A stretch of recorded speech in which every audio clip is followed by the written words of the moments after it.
कल्याण व नेतिवली गणेशनगर परिसरात किरकोळ वादातून एका तरुणाला 3 ते 4 जणांनी लाकडी फळीने बेदम मारहाण केली आहे। या मारहाणीत त्या तरुणाचा मृत्यू झाल्याची घटना आज दुपारच्या सुमारास घडली।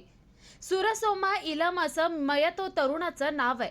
घटनेची माहिती मिळताच कोळशेवाडी पोलिसांनी घटनास्थळी धाव घेत सूरजाचा मृतदेह ताब्यात घेत पोस्टमार्टमसाठी पाठवलाय। कोळशेवाडी पोलिसांनी या प्रकरणी हत्येचाच गुन्हा दाखल करत हल्लेखोरांचा शोध सुरू केलाय।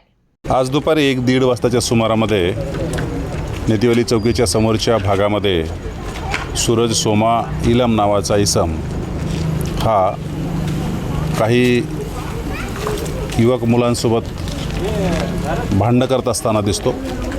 त्यामध्ये एका फळीच्या साहाय्याने 1-2 जणांनी त्याला मारहाण केली। त्यामध्ये तो मयत झालेला आहे।